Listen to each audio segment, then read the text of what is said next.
to ArchRivals Football, sponsored by Raz Energy and Steiner Sports. Here is your starting lineup. Number 20, Darnell the Playmaker Sallins. Number 94, Alex Bearman Kazzaz. Number 69, Ricky the Prez Litwinkowich.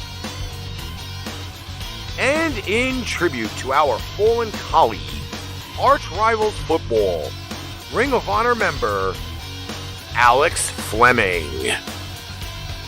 This show is a Pain Train Pipe Bomb production.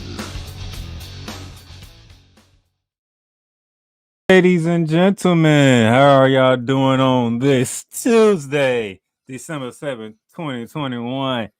And tonight, we have a good show for you because everything football is being taught today. College and professional football. You know me, Darnell the Playmaker Sallins here to get things kicked off. The Bear Man of Texas is right there in Texas. How you doing, sir? How y'all doing? Doing good myself. Ricky right now is in the background chilling for the moment. He can hear us. He'll be popping in once we switch over to the NFL side. And you can bring me anytime you want. Well, in that case, since you said that, why don't you go? I think we have some sponsors to announce, and I know you got all that covered. So go ahead and announce the sponsors real quick. Well, we are now currently working with and being sponsored by Super Draft Pro and Super Draft Pro Sportsbook. Link for the description of the gaming apps are in the description of this video. If you do choose to do that, click on the link. There are ways that you can make money and your friends can make money if you use the same link. Don't hesitate to join. It's probably one of the best gaming apps that's out there right now. It's still currently growing. And top it all off, if you're in a state where you can't actually do any sports betting or gambling, this gaming app is for you. Do not hesitate. All right, you got that covered. Ricky, right? You can catch us on Facebook, YouTube, Twitter, Twitch. Am I missing anything? Indeed. So we are live, people, and we ready to rock and roll. You ready to rock and roll, Bear Man? Oh yeah. All right, we kicking off this with the college session and championship weekend took place, Bear Man. I'm gonna let you start off. Take away some championship weekend. Well, one game was surprising, and the other game not so much. Just to name a few. Maybe two weren't so surprising. The one that didn't surprise us was the Big Ten championship. I think we all knew what Michigan was gonna do. Michigan came up and they did what they needed to do. You see what happens when you beat Ohio State. Mm-hmm. You see what happens when you beat Ohio State. And you made that clear, Darnell. Apparently, I'm sure some people didn't take you too seriously. Well, now they better. Right. That ain't the only thing they should take me serious on, but we're going to get to that in a minute. You don't. You take the Playmaker seriously. He ain't joking around, man. Matter of fact, can we pull up the numbers for the Michigan Wolverines over the Iowa Hawkeyes? Do we have those numbers ready? Oh, for Michigan. Oh, I got the numbers right here, my boy. Go ahead and give the people the numbers. Well, Cade McNamara, 16 for 24, 169 yards, a touchdown and a pick. Well, three players had a pass at least. Donovan Edwards, number 7, had one throw for 75 yards for a touchdown. What surprised me is that Hassan Haskins, 17 carries for 56 yards, scored twice. Felt like the running game would be higher, but well, I mean, they beat them down. What was the final score again? 42-3. 42-3.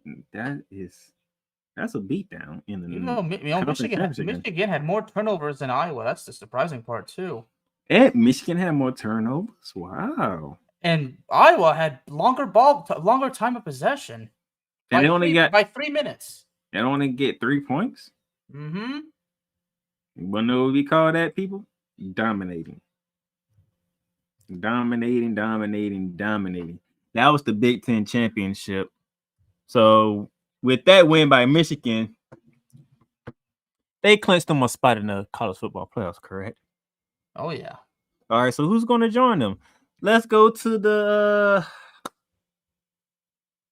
Big 12 championship. Well, Oklahoma State had the opportunity to get in. All they had to do was beat Baylor. What took place down in Jerry's world, Bear Man? Just by this much. That much, if you're looking at me in the camera right now, that much is what was the difference at the end, because Oklahoma State could not find the end zone on that play. And that's what prevented them from winning. Shout out to that Critical Bronco John for joining us by inches. Ain't football's a game of inches.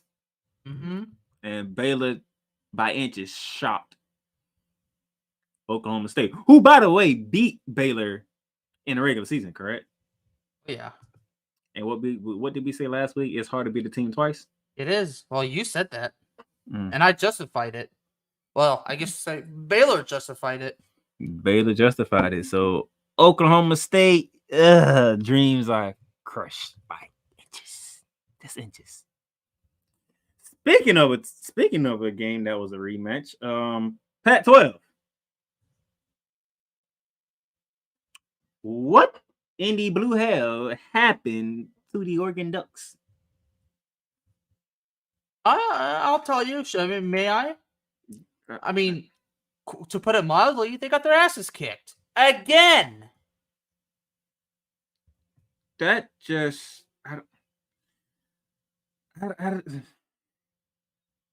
you would have thought they would have learned their lesson from the first time. The final score was 38-7 the first meeting, right? So what was the final score in this championship meeting? 38-10. Only 3-point difference for the Oregon Ducks. 38-10. Are you serious? So you got your ass whooped 38-7 in Salt Lake City. You walk into Vegas and you get beat 38-10.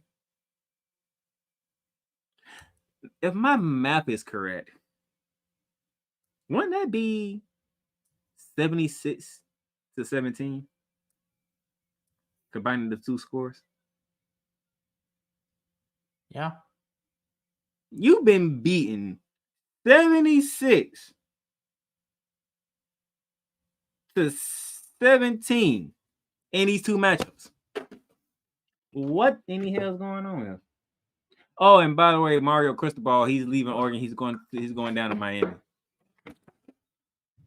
Do you like that move, or you think it's a bad decision by Mario Cristobal? Oh, he's connected with Miami. Isn't that his alma mater? Yeah. Well, I mean, he's going home, so it's always good to come home, right? Okay. But we'll see how it goes. All right. I'm following you. So we talked about the Big 10 championship. We talked about the Big 12 championship. We talked about the Pac-12 championship. Bernard's in the house. Bernard was good. I'm glad that you can join us, because I'm about to get to some of the bowl games that didn't have much meaning to it. Speaking, since Bernard's in the house, check out Billy Napier. Before he left to come to Gainesville, you know what he did, Bear Man? He finished the season as a Sun Belt champions with Louisiana. Oh yeah. Good job, Coach. Good that you did that. Special thanks to you.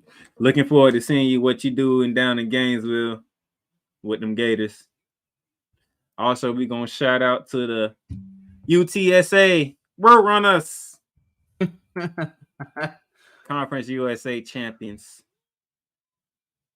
Bearman can say his alma mater be the champion. Well, my alma mater beat them, but they went on. They rebounded. So Northern Illinois, you get a shout out for winning the MAC championship. Shout out to the Huskies of Northern Illinois winning the MAC. Mr. Broadman in the house now. Mr. Broadman's in the house. Good. By any good to chance, see you, my brother. did they get like a year's worth of free Big Macs or something, or it's just the Mac? I'm not gonna answer that question. Only you would bring food into this. Oh boy. Oh, speaking of blowouts, Bear Man. one of our favorite group of fives got their ass whooped in the Mountain West Championship. Yeah, they did.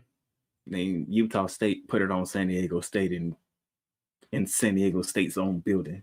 They got embarrassed, brother. That's something I'm not. I don't know. That was terrible. That was a terrible look. I'm just. I don't know. I mean, And then you're speechless, and you know I can't blame you for that, bro. I ain't see that coming. Ain't nobody saw it coming. Neither did Stevie Wonder. All right. Easy now. Don't make fun of one of the best artists in history. I know. Speaking of not seeing it coming, Pittsburgh Panthers gave Wake Forest a beating for the ACC championship. Talking about one team putting up offers, another team didn't show up. I don't know what happened to Wake Forest. I mean, you put up all these points and you just showing you just didn't show up. Bernard Ricky's taking a back seat for right now until we get to the professional level. So we talking everything football today. So now they leave us two conferences, right?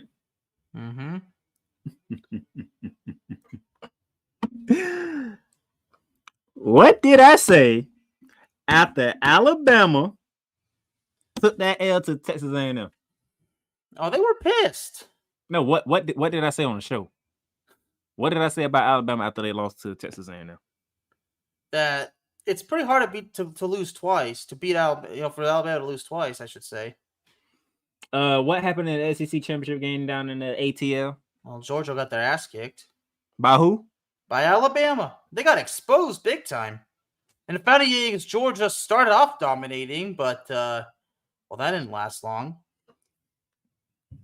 So I came on here on this show and said Alabama was not going to lose another game. You did.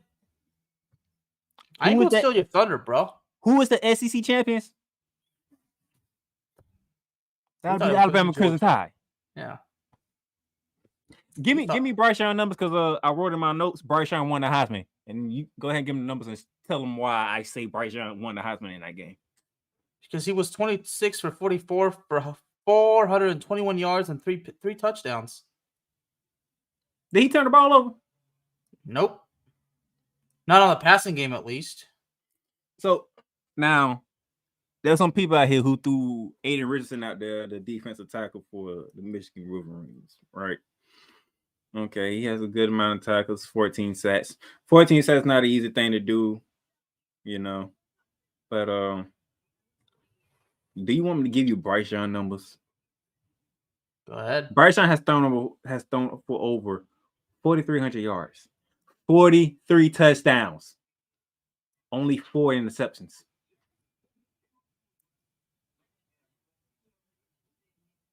Do you have anybody else to put in a Heisman race? Because right now Bryce Young won it, and I don't see nobody else coming close. He can't lose it now. Okay. Unless college football does what college football does, like the same thing to do with the ranking shit. You can talk about Hutchinson. You can talk about CJ Stroud. I don't care who you throw in there. Nobody's taking a Heisman from Bryce Young. Bearman just gave you the numbers the way he did to the number 1 team in the country at the time. He threw over 300 yards. He destroyed them. He threw 3 touchdowns. No picks. No picks. He destroyed the best defense of the freaking nation. The number 1 defense, right? Man. I don't know. I think I'm starting to understand why Mike Greenberg be saying people won't understand his genius until he's long and gone. Because I think this is the same thing I'm going through right now.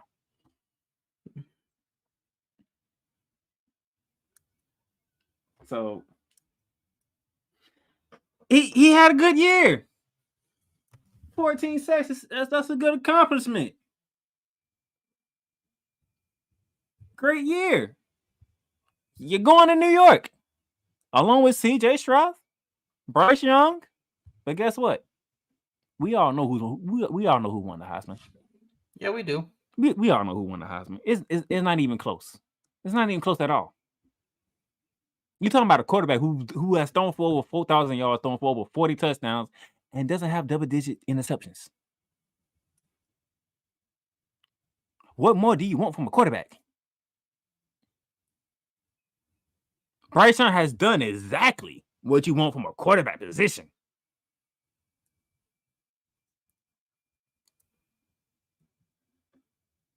Only you would want a Lamar Jackson. Hey, listen, you asked, I said it. What else more did I want? I wanted 1,000 yards rushing. You just want everybody to get obliterated, huh? That's why I like football. Yeah. See, Bronner knows it. Bryce has it in the bag. He knows it. There's no competition for the Heisman this year. It's over. It's over. All right. Now, can we celebrate, Brad, man? What can we celebrate, my friend? Can we have a celebration? Guess who won the American Conference Championship and finished undefeated? I think I know, but you could go ahead. Since you came up with the idea, you can go ahead and start off the festivities. The Cincinnati Bearcats gave it to the Houston Cougars to win the American Conference Championship. And guess what? They have to face Alabama now. They do. In the Goodyear Cotton Bowl game. But what does that mean, though? What does that mean? They made it to the college football playoffs. They made history. They did. The first group of 5 to get in the playoffs. The committee finally put a team in there. And they have to go against Alabama, too. Yeah, we'll get to that in a minute, but can we just celebrate Cincinnati? Yeah. They did it. They did it. When all the aficionados of college football, you heard them, I heard them. Ricky kind of heard him when he did look at college football the little time that he did. But what did they kept saying? There's no path for Cincinnati to get in, right? Everybody was disrespecting them. They don't play enough good games for them to get in, right? That's what they said. It's hard for Cincinnati to get in. It's hard for a group of 5 to get in. And what did Cincinnati do? What did all Cincinnati do? What they got in? They won. They won every game on the schedule. Yeah. They line up everybody on their schedule and they beat everybody. They beat everybody.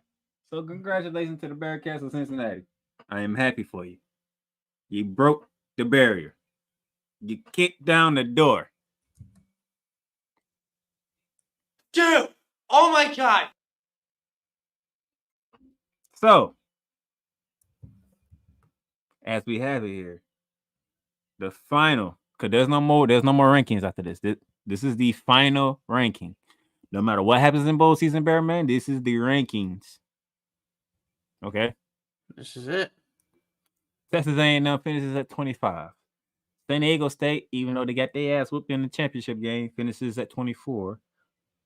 Louisville, your Sun Belt champions, at 23. Kentucky is at 22. Arkansas is at 21. Houston, 20. Clemson finished off 19, Bearman. Would you say that was respectable for Clemson, or are you still disappointed in Clemson? How many wins did Clemson have overall again? I want to say 9. I mean, I guess it's somewhat respectable.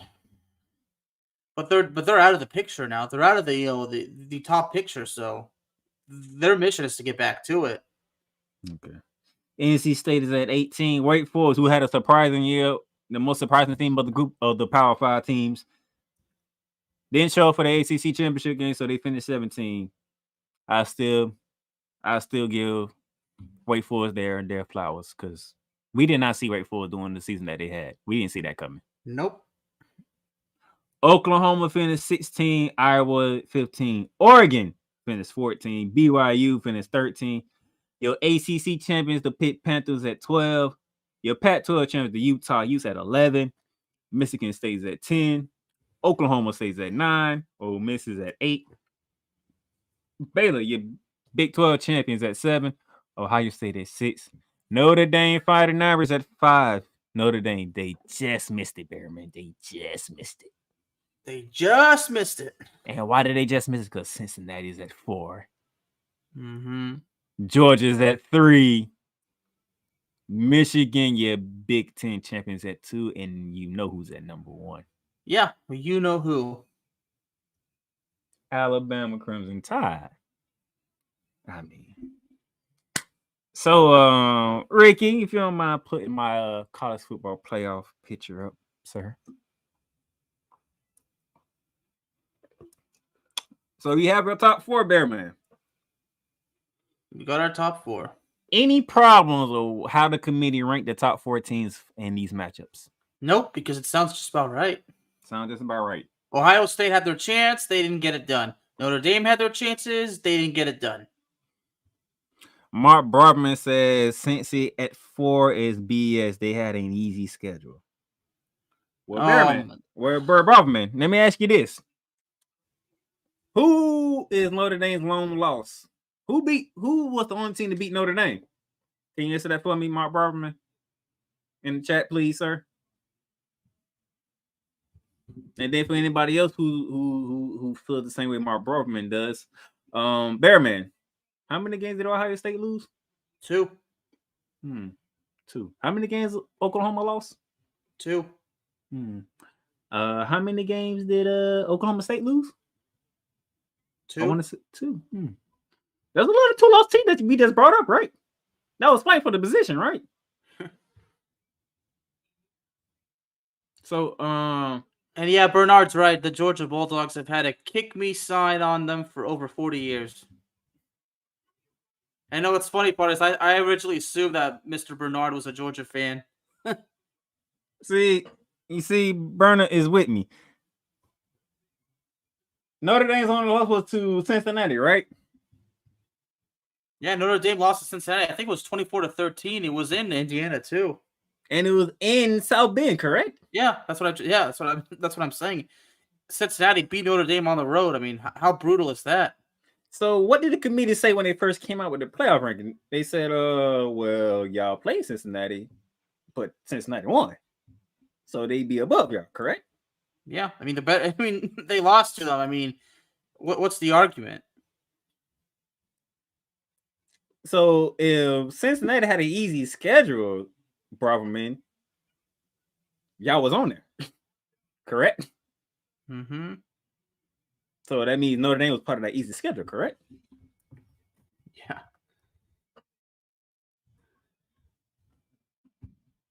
So you can't have an argument, Braverman. I love you, my brother. I love you, Mark, but you can't have an argument because they beat y'all. I just believe that Mark is frustrated with how the college football committee kind of does this kind of stuff with the rankings, with all this stuff. That's what I believe what's going on with Mr. Braverman. But overall, it's just frustration. But Bearman, you just said they got it right, correct? Yeah, they got it right. Yeah, they got it right. This time they did, but throughout the season, keeping Cincinnati out, that was frustrating. I mean, yeah, so they finally got it right. Yeah, Bernard, I know now you hate Georgia. So I can look at the rest of the schedule. What we just say, they finished undefeated, right? They are the only undefeated team in the country. Cincinnati hasn't lost since 2019. The only undefeated team in the country, correct? Yeah. And you don't want them in because you're a Notre Dame fan. But in part of that 13-win season, Notre Dame's part of that 13-win. Let's let it go, Braverman. You had your shot. And what did you do with it? You lost it. No matter what. If you wouldn't have lost to Cincinnati, we won't be having this conversation. I feel bad for my boy Mark. I mean, it's been he's this past Sunday was probably not good for him. And, we're gonna get to that. Sorry, Mark. I hate to bring that up. And I'm being nice to Mark, but once we talk NFL, Mark, I'm coming for you and them damn Vikings, okay? And I'm dying to know what Mr. Braverman's thoughts on the Vikings game is. I'm sure we're gonna hear that soon, but But finishing this thing, I mean, Notre Dame lost to Cincinnati. I mean, and the way they lost to them too. I mean, you can't argue it. I get it; it's frustrating, but look, it's the same situation I deal with on my show, Cowboys Talk, with these Cowboy fans hating the shit I say because I point out the fact that the Cowboys are not as good as everybody says they are. I mean, what is it they want me to say, especially when they struggle? What do you want me to say? I'm not. I mean, Cowboys Talk and this show, we're not fake news. I mean, yeah, Notre Dame lost. Yeah. Notre Dame lost. But would you guys agree we're not fake news?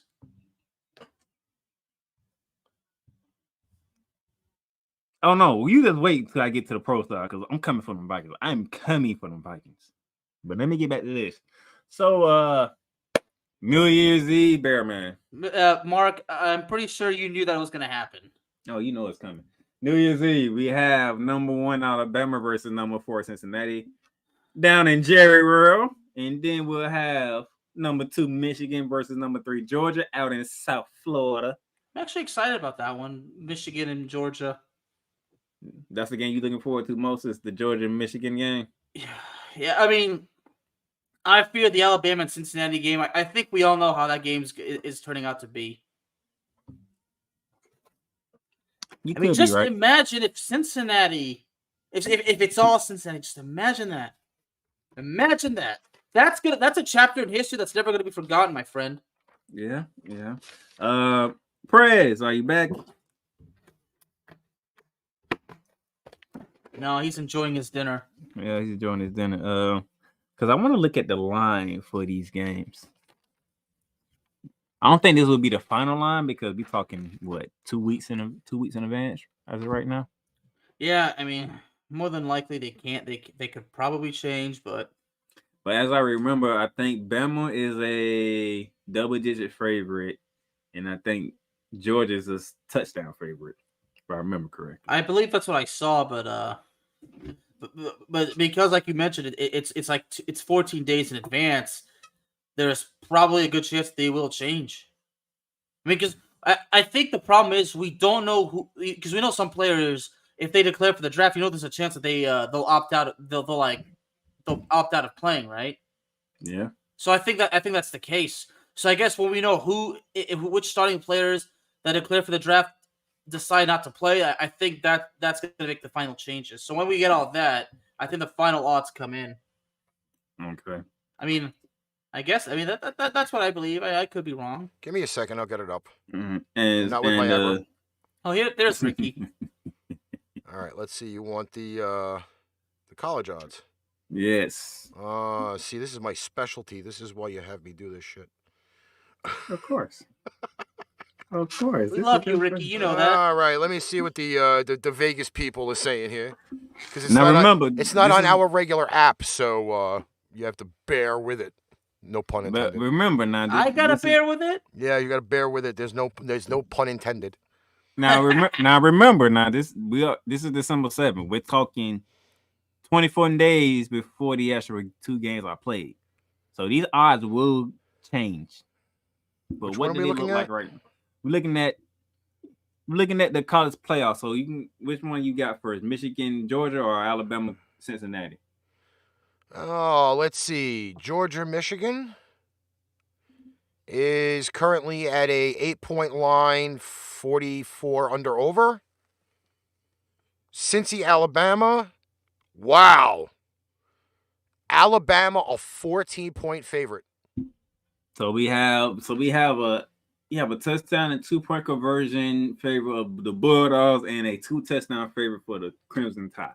Hey, Bernard, don't knock the curling, my man. Don't knock the curling. I'm actually going to go do that in 2 weeks. Yes, there actually is curling in New York somehow. I don't know how that happened, but it did it. It's everywhere, too. I'm pretty sure it's here in the state of Texas as well. Hey, Bearman, when you hit those eyes, how did that make you feel?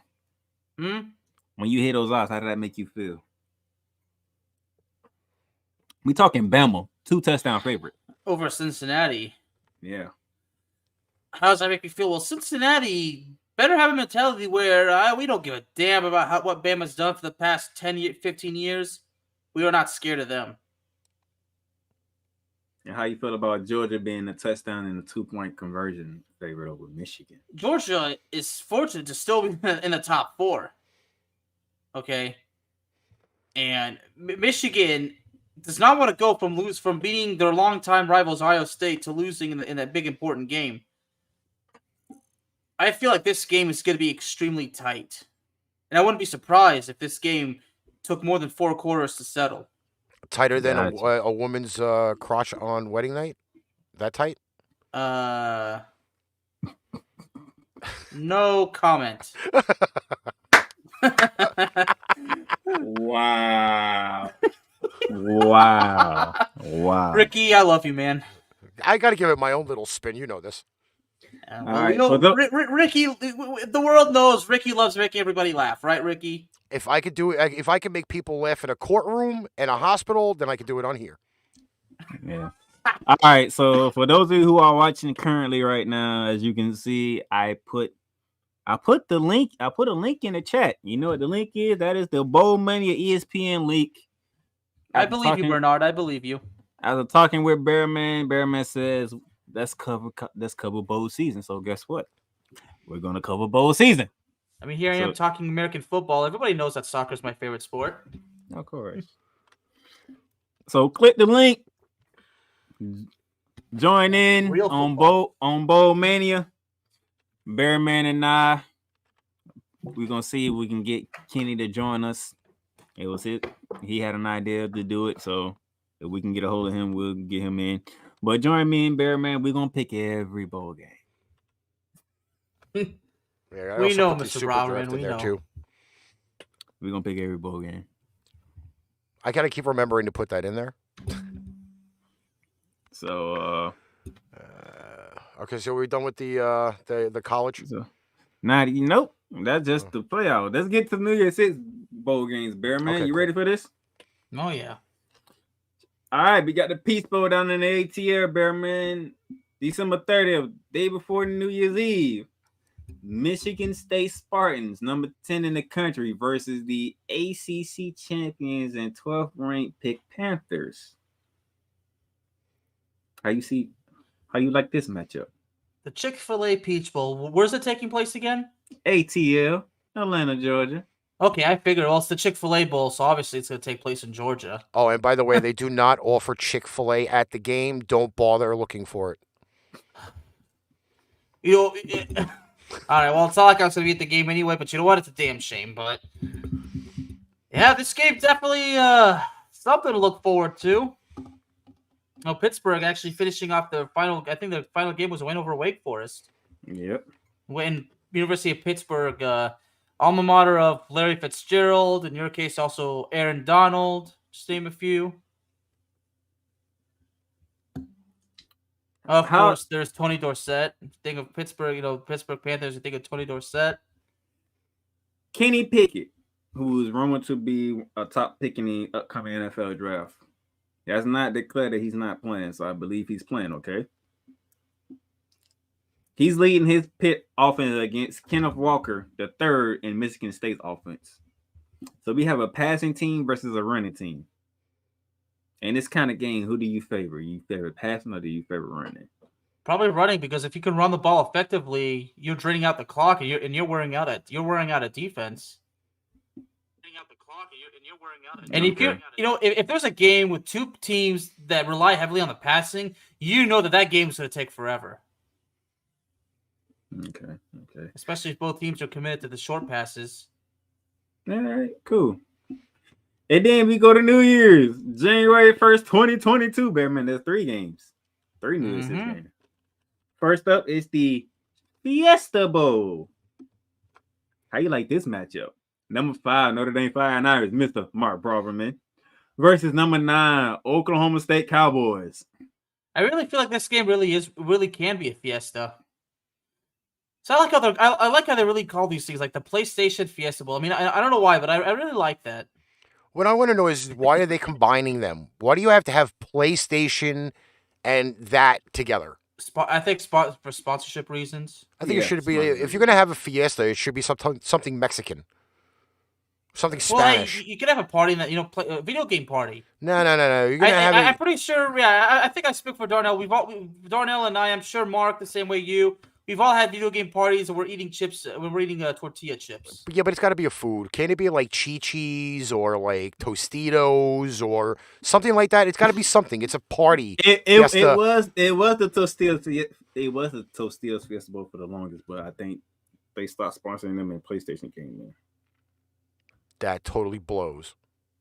It was the Tostitos Festival for a long time. It was, yeah. I don't know why I get, but I think it's just sponsorship reasons. So, but yeah, the game Notre Dame and Oklahoma State. You know, just imagine if Notre Dame wins it by stopping Oklahoma State on the final play, and imagine if it's once again decided by inches. Imagine if it's this close. But I doubt that's gonna happen. Oklahoma State is definitely pissed off, and Notre Dame is. Well, Notre Dame better be ready, but you know. That's a long time to be pissed off. Well, it's better to be pissed off than pissed on. Yeah, and no, I did not learn that from Shawn Michaels in 2006 because we remember that. We remember that segment, don't we? Sure do. And yes, I did laugh my butt off, even though that stuff was a bit disgusting, but it was funny. Here's I'm pretty sure Mark remembers it too. Now, here's a game I'm really looking forward to right now. And those of you who are watching, I want y'all to take on this. The Rose Bowl, Bearman. Oh, yeah. Number 6 Ohio State Buckeyes versus the Pac-12 champions and 11th-ranked Utah Utes. Ohio State and Utah. Now, we seen Utah beat the crap out of Oregon twice. And we know Oregon beat Ohio State in Columbus early in the year. That's what makes the game interesting, my boy. How does Ohio State feel knowing that they're not Big Ten champions because they lost to Michigan for once? Well, they're embarrassed. And it was not even close at that. Not even close at that. But it's also the fact that they're playing a team that beat Oregon twice and that Oregon beat them. Well, in the game, it's Ohio favored by 7, but it's supposed to be a high-scoring blowout by 67 under/over. Well, that's for the time being because we don't know which players who declare for the draft are not gonna want to play. But I definitely see this game as high scoring. How y'all feel about this Ohio State Utah game? Because this, I wanna see Utah put the final touches on a good season. I'm not sure if I can pick a favorite in this one. This is just a game. I just want to sit back, relax, and watch it. No, I'm not picking a win. I'm just saying. No, I'm just saying. Oh, yeah, I'm just saying. Yeah. I want to see Utah put the final touches on this great season that they had. They finally won the Pac-12 championship. They had 2 tries at it. They lost both times to Oregon, obviously. They finally won it. Can you finish it off by beating one of the biggest names in college football? That remains to be seen, my friend. Oh, because we know Ohio State, they ain't pissed off. Now, they don't like the fact they lost to Michigan and they ain't have a chance at the Big Ten, but Bearman knows this. Ricky, you'll learn this, that if you ain't playing for the national championship game, what bowl game you want to be playing at? The Toilet Bowl? The Rose Bowl. Because that's the only bowl that they never have in college football is the Toilet Bowl. They never will. I'm telling you, it should be like the 2 worst teams getting a chance to play on national TV. I think I'm gonna write them and vote for that. Go for it, Rick. Oh my God! So now we get to the All-State Sugar Bowl, New Orleans, Louisiana. Well, since this is called the All-State Sugar Bowl, should we expect mayhem from this game? You got Bears versus the Rebels. So what do you tell me? It's Baylor versus Ole Miss. Yeah. So like the commercial. So get protected from a mayhem like me. So are we gonna see mayhem or better yet, are we gonna see the mayhem guy trying to mess up the game? I can tell you one thing: you're not gonna see a lot of diabetics at the game. Oh boy. Why am I listening to you right now? I don't know. Why am I even paying you any attention right now? The Baylor Bears, the Big 12 champions versus the Ole Miss Rebels is 7 versus 8. You talking defense on one side and a hell of an offense on the other side, Bear Man. This is your classic strength versus strength matchup. This is a Big 12 and SEC showdown. Number 7 and number 8. This is definitely a game. Sit back and relax. And this game is in New Orleans, isn't it? Super on. You ain't got to worry about no weather. Ain't got to worry about it. Nope. Only though this Rose Bowl game. The Rose Bowl game is in sunny Southern California. Pasadena, California. Yeah, I know, but it's Southern California. It's sunny. So, I mean, Lane Kiffin against the Big 12 team. One of the Big 12 team that actually played defense in the Big 12. Oh, yes. Matt Corral. How do you want to go out your season? Do you want to go out in just style? The Bears? Or do you get crushed by Bears?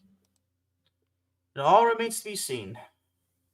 And then January 10th is the national championship game. That game will be held at Lucas Oil Stadium. For those of you who are not familiar with that, that'll be in Indianapolis, Indiana. So all 40 plus bowl games are here. And speaking of bowl games, I'm proud that my alma mater is playing in a bowl game this year. Yep. Your team will be playing Miami of Ohio on December 23rd. It's actually a brand new bowl. Well, I don't know if it's technically a brand new one. I think it's one that was replaced from an old one, but it's the Frisco Bowl, which is not far from where I live. So maybe I'll go there. I don't know. What day do they play again? The 23rd. I'm talking 16 days from now. Okay. If I can find a ticket for a good price, yeah, I'll probably be there. So catch up with some of my old Mean Green get people. There's an article up on our Playmakers blog website that I put together. What are the most intriguing bowl games outside of the college football playoff and the New Year's Six bowls? I think I might want to read up on that. That will get you through Christmas and to the big games going into the new year. Bearman has read it. You want to tell the people your thoughts on the article? Brilliantly done. You should check out mine too. I actually read a new chapter on the TCU SMU rivalry. Give the people a little details about that. A quick synopsis. Because just the fact that TCU swiped at the head coach from SMU, who's bringing several coaches with him to go to the Fort Worth side of Dallas-Fort Worth. I mean, just imagine that. I mean, that's something to read. Speaking of read. And before we switch gears, shout out to Marcus Freeman, if Mike Brockman is still in the chat. Officially named the head coach of the Notre Dame Fighting Irish after Chip Kelly left to take the LSU job. By the way, I just want you to know that Chip Kelly is the ultimate tool. He made it on the NFL Come On Man segment on Monday Night Football. Trying to use that fake Southern accent at the LSU basketball game. Ricky, please. Bryant Kelly, not Chip Kelly. Bryant Kelly. He was horrible. They roasted his ass. Thank God for that. Oh, Eric Duncan already got some beforehand. Speaking of Chip Kelly, though, Bear Man, word on the street is Oregon might be trying to bring him back. How would that feel to UCLA?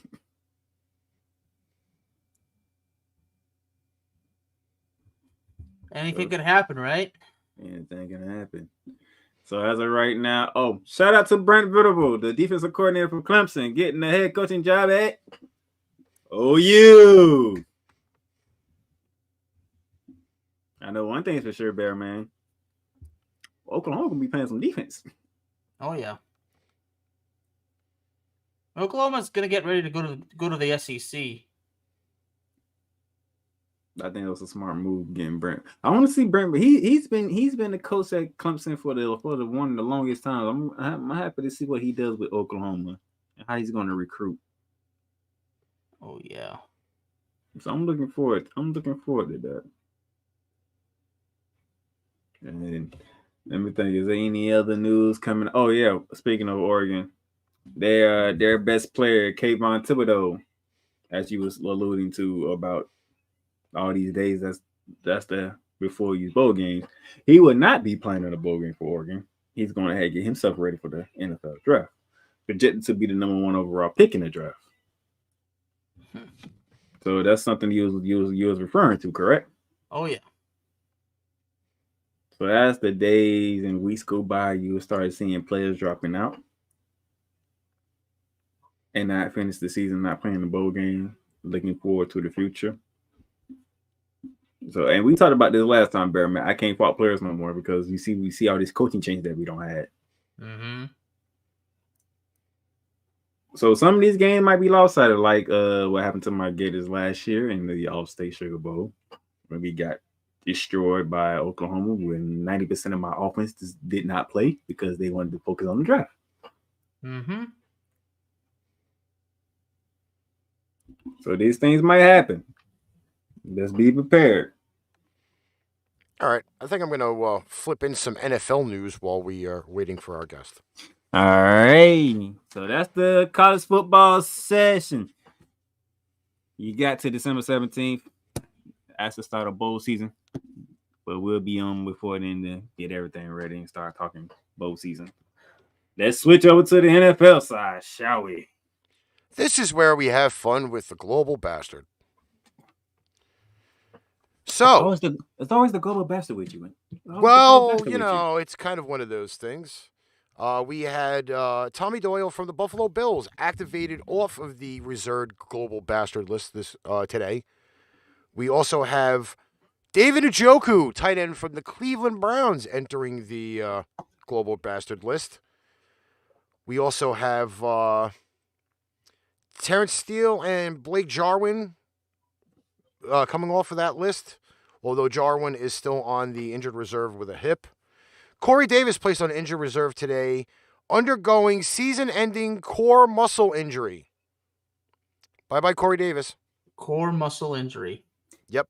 I don't think I've ever heard that. What's some famous 4 words that you always say about that team? Just end the season. End the season. And they ain't the only news that's coming out of New York either. The Tennessee Titans activating Kevin Byard from the global bastard list. Ryan Fitzpatrick undergoing season-ending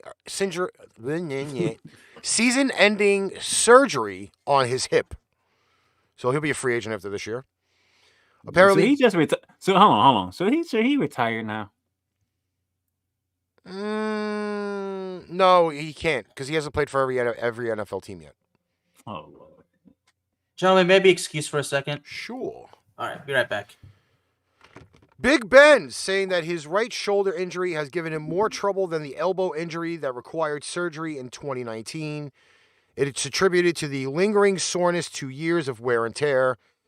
Big Ben was listed as a full participant in practice, and wide receiver Chase Claypool, cornerback Joe Hayden did not practice. And that's pretty much it. That part of the global bastard list. You forgot the. Oh yeah. Let's see. Oh, the New York Giants. Mm-hmm. Starting their third different quarterback for the year. Who was the third quarterback? Jake Fromm, who I believe was signed off of a practice squad. Washington Huskies quarterback, Jake Fromm. Former Georgia Bulldog quarterback, too. Jesus Christ. Mm. Yep. And then there were some roster moves. Buffalo released offensive lineman Bobby Hart. Cleveland Browns signed tight end Miller Forrestall off the practice squad. Green Bay has elevated quarterback Ben Kurt to the active roster as a global bastard replacement and signed Danny Etling, former Giants quarterback, to the practice squad. Because Jordan Love acted to the global bastard list. Jordan Love is on the list now? Yes, he is. Good gracious. New Orleans Saints waived wide receiver Kenny Stills and defensive tackle Malcolm Roach, per the transaction wire. And the reason why Kenny Stills on the waiver wire, he dropped a critical pass. Goddamn Thursday night. Goddamn Thursday night. Yes, Thursday night should be a nutcracker in itself. Gentlemen, Who walked in? me. Oh, okay. Mm. So that's it for the news. So Daniel Jones has the neck injury. Do we know how long he's gonna be out? Because they Again, he is. I think he has played his official last game for the New York Giants. And then Mike Glenn ain't want to get concussed against the Dolphins that they played. Yep. So I guess the Giants won't be winning any more games. Won't be winning any more games, right? Well, you never know what you're going to get from third string quarterback Jake Fromm. Yeah, well. That's what you kind of look at. The rest of this month is going to be brutal for my boys.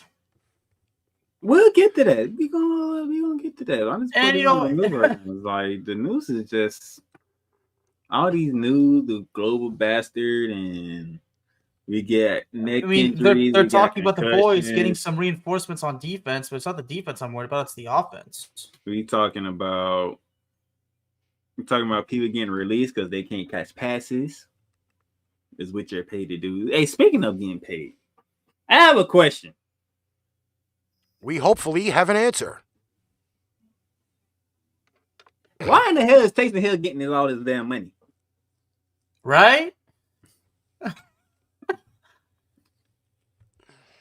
The kind of player, and I said this on my show, because you know how in baseball, a player that's capable of playing multiple positions is referred to as a utility player, right, Ricky? Yes.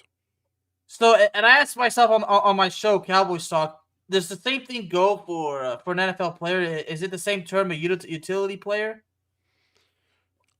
He's an offensive utility player. If he were a true utility player, he'd be playing both sides of the ball. Okay, that's true. Like half for Lower Manhattan, they play both sides of the ball. Well, still, how is he getting paid? Because they figured he'd probably be the solution to their problem, being the fact that we don't know how Jameis Winston's going to come back next year. I mean, the fact is, I said this on my show, Taysom Hill did not have the worst performance ever. He did actually play respectably. I mean, he was only 19 out of, I think, 41 completions, but he had like over 220 yards. He tossed 2 touchdowns, although one of them was in garbage time, and it's because the Cowboys defense got arrogant on that play. But you said 19 for 41. I think so. That is less than 50%. Okay. I understand. Yeah, that's true. But it's the running game. He's running with over 100 yards. Our guest is here. All right. We're gonna get back to this.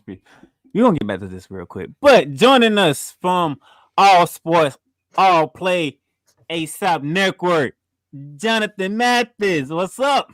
Hey, what's up, fellas? How's everyone doing on this panel? Listen, you need to make a space on your floor. I need to come visit the Kicks. Wow, look at that! Look at that cool collection. That's what I'm saying. As soon as you popped in, I saw all of the Kicks behind you, and I'm like, yo, I got to go visit those. Now that's a hell of an entrance right there. Thank you guys so much. Hey, you know what? I'm a big sneakerhead. I try to collect as many as I can, and I have fun doing so. Yo, so me and Jonathan, we have talked for a minute, and we've been saying we wanted to do a show together, and I'm like, you know what? Why not go ahead and do it now and do it today? So he's out there in California. He's happened to join us right now. So, all right, Ricky. Oh yeah, the topic we're talking about right now, real quick, Jonathan, is Taysom him getting these contracts that we trying to figure out how he keep getting them. Taysom Hill getting a massive deal? Yeah, like what did he do to get the deal? I'm trying to figure out what did he do. That's what I'm trying to figure out myself. I think it's the fact that, he's an explosive player, that he could do a number of things offensively. I think that's what they were looking at when they gave him the contract. But to me, he has not really proven that he can take over an offense and lead the offense as a starting quarterback. That's starting quarterback money. Well, let's also kind of say right now that game on Thursday night, he was rolling around with an injury, which does affect his throwing Right. hand. So Yeah. I'm not going to base it off of him going in with a freaking splint on his finger. And he was True. able to run. He was able to run all over like for 100 yards, despite not having 3 offensive linemen, not starters at least. Right. So we haven't seen the Saints at full strength either. Remember, they don't have Alvin Kamara either. So I mean, let's see this team at full strength and see if he can take control of this offense and possibly lead the way for him. But I don't know. He hasn't really proven anything just yet to earn a contract like that. But I guess that's the market for you. You know, that's today's NFL. Right? But, yeah. It's about dumping the money truck on a player. Dumping the money truck on a player. I mean, that's customary in today's NFL. And I'm sorry, go ahead. Quarterbacks nowadays, they're resetting the market. And I mean, we saw it again with Taysom Hill. So I'm wondering who's the next backup quarterback to get the big payday, you know? Right. Yeah. All right. Well, Ricky, let's get to recapping. What's the first game on the docket? Oh, the New York Giants down to South Florida, visiting the Dolphins. This was one of the 1 o'clock games on the 5th of December. Could not say my favorite caption. Can't squish the fish. Dolphins win 20-9. Gentlemen? I think one of the main points from this game is that, from what I understand, Mike Lennon suffered a concussion. And played the game half silly, by the way. Because it's something that the NFL did not catch during the game. Obviously, and which is problem, horrible. The problem is even worse for the Giants because, from what I understand, is that Mr. Daniel Jones has a strained neck, but the Giants are not putting him on injured reserve. So I don't know what the heck's going on with it right now with the Giants. See, the Giants have this issue. Is that Joe Judge automatically thinks that they played a good game. I don't know what game he was watching. I don't know what glasses he was wearing. Maybe his hat was too tight. Maybe his belt was too tight. The Giants played like utter garbage. Mm-hmm. Plain and simple. Because they are, right? I'm not going to waste my time talking about this game. So It's sad to say. Their reputation. It's sad to say, though, that the Giants, even though that they're in the 3rd year of rebuild mode, probably need to tear this one down and start all over again. Because Gettleman by end of season should be out. The shine is off of the Joe Judge thing. He's going to be out. And if they bring in a new GM, the new GM is not going to want Joe Judge as their head coach. So they got to really break it down. And, again, you got guys coming in that aren't fully healthy and trying to play in a game. Saquon has obviously lost a step. That's pretty much it. Saquon's probably at this point where he's one of the biggest what-if stories in NFL history. Again, I would agree with that. Again, 3 out of the last 4 It is a years he's shame, been though. hurt. So it's Despite that I'm a Dallas fan, it really is a shame because you want to see the NFC East be relevant. That's why we call it the NFC least. Yeah. What's the One of next these game? days we'll have to come up with something bigger because the NFC least is going to be too nice. What next? We I don't wanna talk had about this. the Indianapolis Colts flying down to Houston. Final score: Colts 31, Texans 0. We saw this coming, Not didn't much we? of a surprise there. By the They way, gave the ball to Jonathan Taylor. Texans for crying out loud. Not much of a surprise at and all. you also had Tyrod Taylor benched, and I think it was like the second quarter. Right. So They made up for last week. They gave the ball to Jonathan Taylor. yes, the Houston Texans are trying to catch up to the team that we got to talk about in this next game. Mark, I hope you're here because I'm going to trash your team. Oh, here we Oh, go. boy. Oh, here we go. Oh, yes. Let's go. Let's go. Ricky's about to cut a promo. Minnesota travel to Motown. The Detroit Lions win their first game of the 2021 season. Final score, Detroit 29 and the Vikings 27. On the final play. so- I mean, how about that? On the final play of the game. So Oh. Mark Barberman wanted to get mad at us because we talking about Cincinnati making the playoffs, correct? And not Notre Dame. Mark, you should be mad at Mike Zimmer from the stupid defensive play call he called.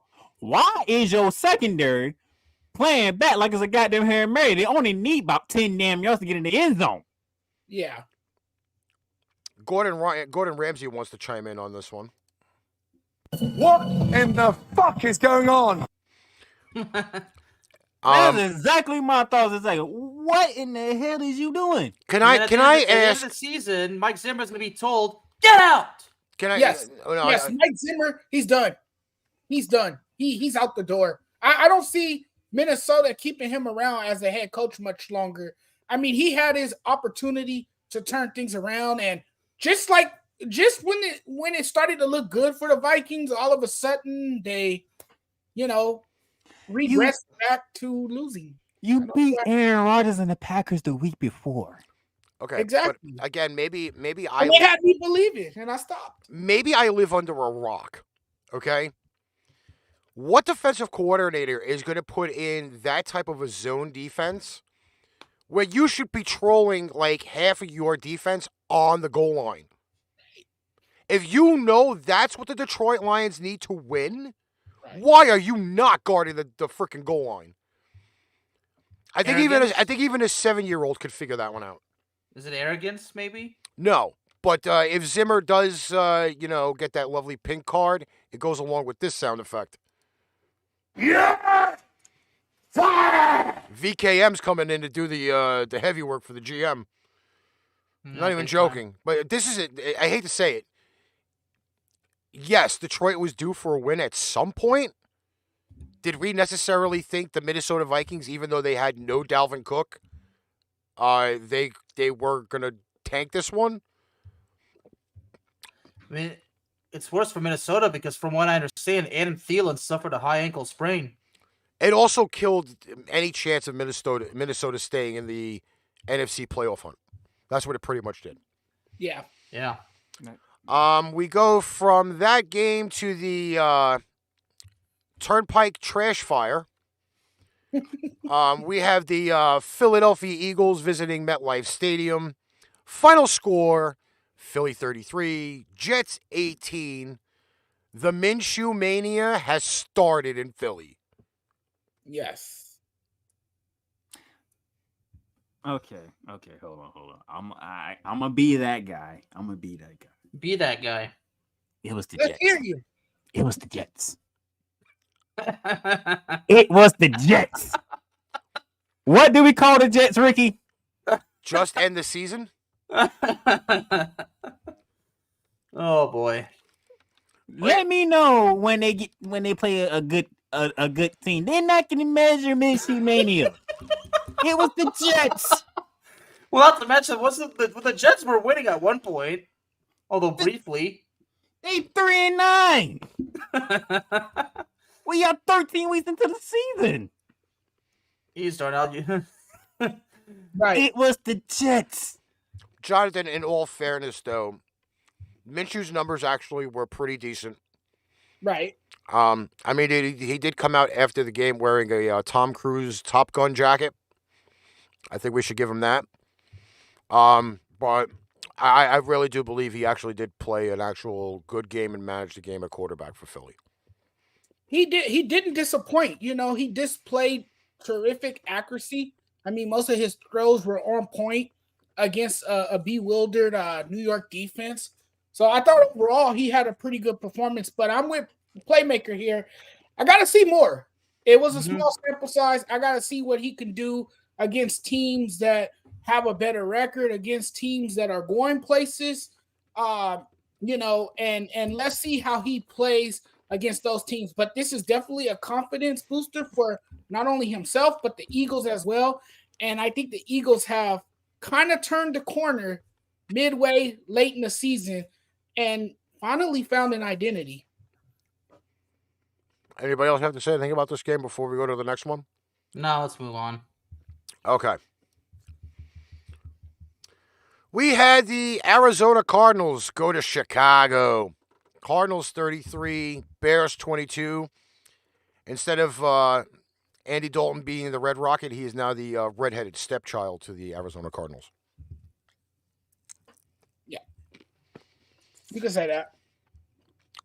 Anybody want to lead off on this one? Well, Kyler Murray came back. He ain't the only one. So did D-Hop. I was loving it. Yep. It was like a really bad McDonald's commercial. I'm really starting to hate this damn team. What, the Arizona Cardinals? I'm really starting to hate this damn team. Who have finally realized that they actually have potential to be an actual NFL team for a change? Yeah. They found that at the wrong damn time.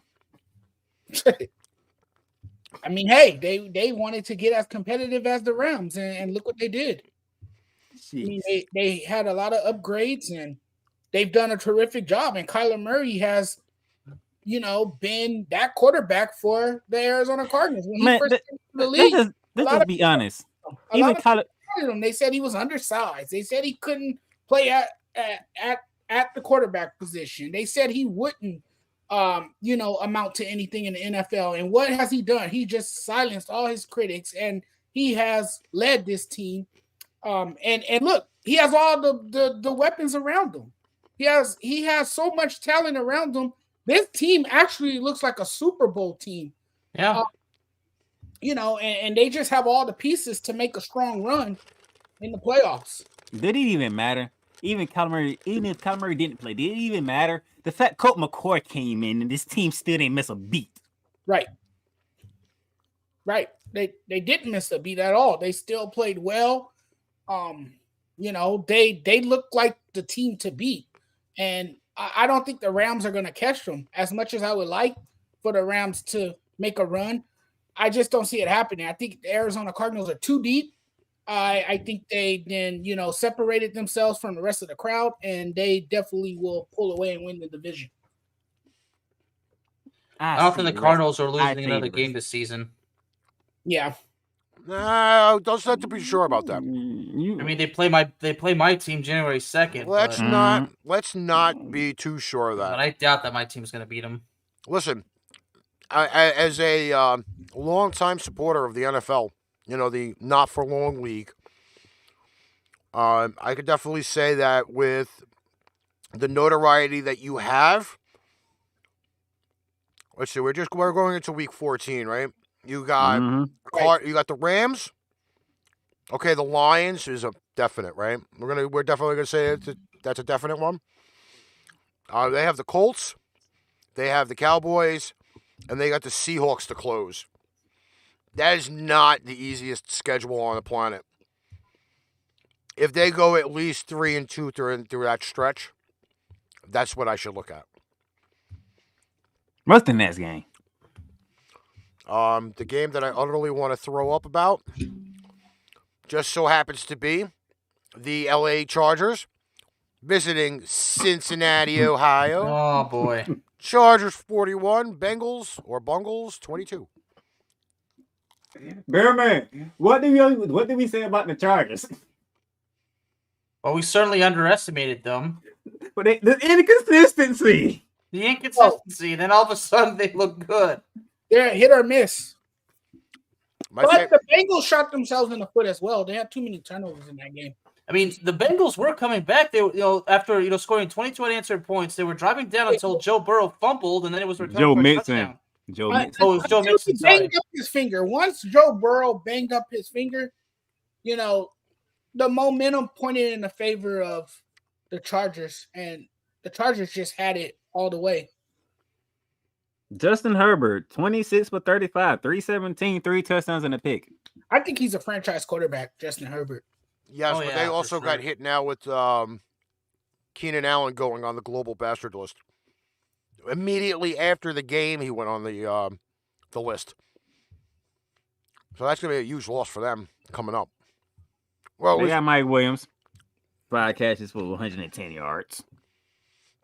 By the way, I did watch the Jared Cook play. My God, is he horrible? He's horrible. I was hoping. I don't know what any team sees in Jared Cook right now. I have no idea. Jared Cook. Oh wait, Jared Cook played for the Rams, right? Shut up. Yeah, that's the reason why. Shut up. All right. That's us. The Chargers have this thing going on. We gonna win, then we gonna lose. We gonna win, then we gonna lose. Then we gonna win. Yeah. So what's next week gonna be? A loss? Yeah, they can make up their mind if they want to be losers or they want to be winners. Some weekends they want to be winners. Other weekends they want to be losers. I think they battle for the name Jekyll and Hyde because we can never know which one they're going to be every week. Right. Exactly. Or Two-Face. That could be true too. Next up we flip the coin. Next up we had Tampa Bay going to Atlanta. Final score: Bucks 30, Falcons 17. How about Gronk? 4 catches, 2 of them for touchdowns. Gronkowski doing the Gronkowski thing, as always. A very reliable target for Tom Brady. Tom Brady's very comfortable in throwing his direction, and he's going to make plays for you when he's healthy. The scary thing is it's another one of those games where Tampa started out really slow. And we kind of, I will say this, watching the game, I almost just like soiled myself because it actually looked like the Falcons early had a lot of momentum going. Yeah, it did. It did. And if they would have lost to the Falcons, they wouldn't have heard the end of it. Oh, like Buffalo lost to the Jaguars. Yeah. Yeah, it's pretty much the same thing. Well, you know what? Do you know the one team this guy has not lost to? The Falcons. The goddamn Falcons. Thomas Edward Brady is owns the Atlanta Falcons. Well, he should claim ownership of the Atlanta Falcons. I think he beat them 10 straight times. I think he should just copyright 28-3. Make some money off of that. So next game after that, we'll let Darnell take the floor while I walk to the refrigerator to get a drink. Oh, really? You would pick this game to walk to the refrigerator? Yes, exactly, because I don't need to hear about it because it was a blowout. You damn right it was. We had the Rams hosting the lowly Jacksonville maimed Jaguars. Final score: Rams 37, Jaguars 7. All right, so let me and Jonathan have the floor here. Now, there are some in Rams Nation, Jonathan, you can vouch for this, that weren't too pleased about the overall performance of the team. Right. What people have to understand is we were on a 3-game losing streak. Right. The first thing you need to do is get the damn win. Right. They got the damn win. Right. They didn't play around. They had some tugs they had to feel their way through, but once they got that ball started rolling, it kept rolling. Right. Calm down. Monday night, we can get into how the team looks now. But for this game, I accepted the performance. We ran the ball. Showing Michelle 24 carries, 121 yards, and a touchdown. Right. Something that the Rams didn't do the past 3 weeks. Right.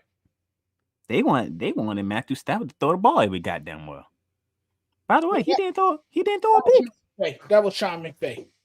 That was Sean McVay and his play calling, because now he got a lot of shiny toys. So he wants to play with all his toys and go for the home run ball. And that's not what the Rams are about. They're a running team. They need to establish the running game early. And usually when they do that, what happens? It results in a win. So just keep running the football. And Sean McVay, stop playing with all your toys that you have now, like Odell Beckham Jr., Cooper Kupp. Yes, they are special players. They are 2 of the top wide receivers in the league, but run the football and that will allow everything else on the offense to open up, as we've seen. So I was really, really pleased with the play calling in this last game and how successful the Rams were running the football. I mean, that's what you got Sonny Michelle for. You acquired him in a trade to be a running reinforcement for your offense. Let him do his thing, give him more touches and let him, be a huge factor for your offense. I'm going to address the defensive side on Ramley talk, because I still have some concerns on that side of the ball. I'm just going to kind of say this. Yeah. Let's not get this twisted. This is the Jacksonville Jaguars we're talking about. Okay. True. True. We already bitched and moaned and complained how Gardner Minshew went off on a 3-win team in the New York Jets. This is the same crap. Okay? Just because they put up 30 more points than the Jaguars did, and I'm not going to knock them for knocking off Buffalo by 3 points earlier this year, but this is the Jacksonville Jaguars. This is like an ass-kicking contest in a wet paper bag open on all sides.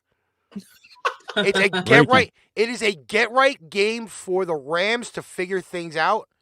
Right. But once again, And who are they playing next week? And guess what my title was of that episode for Ramley Talk? What? Get right. Okay. Get it right. That's what this game was, okay? This was like a scrimmage against the freaking a Pee-wee team. But Okay? Ricky, But you it's know not this. gonna. This is not. This is not going to say that they're going to go into or host Arizona or go into Arizona. I don't even remember where the game is. I know it's in the stadium. It's in Arizona. I think. Okay. But again, it's not going to say that they're going to do this exact same shit against Arizona next week. We're not saying that. What we're saying is you was on a 3-game losing streak. And they need before you can sit here and complain about anything, the first thing you need to do is get a goddamn win. Which only just saved their spot in the playoffs currently. I think They they're got a a wild win. card right now. The top wild card at that. Okay. So they gotta win. by And if 2 you want games. to gain some ground in the NL West standings, you have to beat the Arizona Cardinals. This is a must win. This is like your life right here. So the Rams are gonna have to be up on their game. Again, they're gonna have to, establish the run early. I think that's their winning formula. But I am with the playmaker, man. I'm very concerned about this defense. I mean, I know you have Jalen Ramsey in the back end of that defense. But who else do you really have in that secondary? That's why I'm gonna go adjust the defense one more time on Ramley Talk. Because I'm gonna call out some players again because I seen the potential because they did it last year. They ain't doing it this year.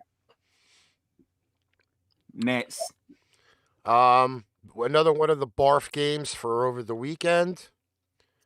The Washington football team travels to Las Vegas. The Raiders. Bearman. Final score, Washington 17, Raiders 15. I'm finna be straight and direct with you, Bearman. All right. Your nervous level when it comes, I'm gonna put your concern level about this Washington team. Is justified? You're concerned. Yeah, you're damn right I am. Okay. We lost to this Las Vegas team that lost to Washington this way? Are you kidding me? How could I not be concerned? My outtake on this game is the one part of the actual team that I love the most. That fucking defense. That is what I have been waiting to see all season long. Is that defense to actually stand up and do what they do the best. Yes, there's no Chase Young running around. I could totally understand that. But that defense is totally loaded in that front seven. And they are finally standing up and doing what they are supposed to have been doing all year long. Yeah. They have a solid front, a solid defensive front for sure. No question about it. What in the heck was their quarterback, though, thinking on that final possession? I believe it was the final possession, if I'm correct, where he threw that interception. The defense had his back. Yes, the defense bailed him out just the same way the Cowboys defense bailed out the Cowboys. And that's the problem with the Cowboys going against Washington. The Cowboys offense is a major problem. The running game is dead. The passing game is inconsistent. The play calling is questionable. The play calling is questionable, and that's why the run game is stagnant. And the offense is the way it is because the Cowboys are another team that don't establish the running game. They have two good running backs, and they don't know how to use them. Yeah, and one of them is getting held back big time because Zeke is one who's getting paid. Hey, Prez. Yes? You want to talk about Derek Carr? It's not the fact that I want to talk about Derek Carr. There is an avalanche happening in Vegas right now. Let us just be totally honest with this. Yes, it started off with the Gruden thing. Then there's no Ruggs. This week, no Waller. That offensive line is probably on its way to Switzerland to become more cheese. That defense can only do so much. I hate to say it. It's like the Vegas Raiders are a short bus because they just don't have a lot of the answers that they're supposed to have. It's just plain and simple. Washington's offense on the other side has never been one of those full octane offenses. And yes, would it have been better with Fitzpatrick this year? Probably miles ahead. Heineke was not great when he got in the NFL to begin with. He went to the XFL. Now he's back in the NFL. He's got a little bit more seasoning. But again, I just don't see that team having a lot of tremendous firepower on the offense. Their run game is probably the only solid part for Washington. So what you're saying is that that Dallas shouldn't be too worried? Listen, I know this is a preview that we're probably going to be talking about on Friday. But both of these teams are both banged up coming into this game. Everybody's banged up. This game is going to be the ultimate definition of a demolition derby. Plain and simple. I refuse to label as Dallas as the better team. I'm sorry. I mean, obviously, anything I say about the Cowboys, Cowboys Nation wants my head anyway. If we wanted to play, if we wanted to play Darnell's famous game right now, everything would slide to the Dallas Cowboys. Let's be deathly honest. Okay? Pretty much. Because Dallas is a tremendously more talented team than the Washington football team. The only thing that would go Washington way is the coaching.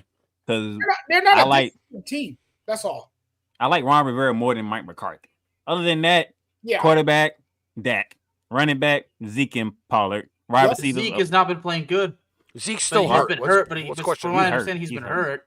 Wide receivers, like, come on now. Are we really going to put the Cowboys up? But the problem is the passing game is inconsistent, Darnell. Yeah, but here's the thing with the Cowboys and what a lot of people refuse to talk about is that they're not a very disciplined football team. They're not, no. All too much. They have too many takeaways, and that is what always hurts the Cowboys the most are the takeaways. They need to play a cleaner game of football, and they have to discipline themselves. And their one defensive player, I think his name's Anthony Brown. Anthony Brown, yeah.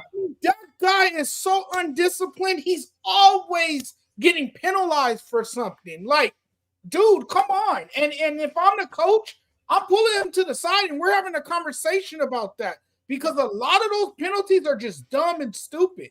It's either a penalty or he's getting burned on the play. And that too. He's definitely getting burned on the play and he's getting penalized. Yeah. Because he makes foolish decisions when he's out on the field. And that's what hurts the Cowboys more than anything. See, I've been saying that. I'm like the most critical Cowboy fan in history, and the Cowboys Nation hates my guts. But you know what? The fact is, they hate my guts too. So, because I tell the fact is, I do my job, and they hate it. That's how it is. But anyway, let's go ahead and move on. Okay, we go now to the black, blue, and purple division of the NFL. We had the Baltimore Ravens at Heinz Field visiting the Steelers. Final score: Steelers 20, Ravens 19. Talk about a bad finish. I mean, this game.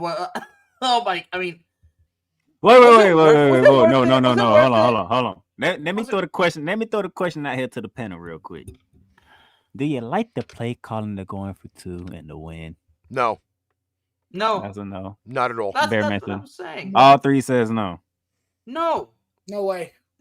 Because and here's a question: is it worth going for it? You want to look at the situation? What? The previous drive was the Steelers' ball, right? And they scored a touchdown. Guess who got injured? And guess who's out for the season?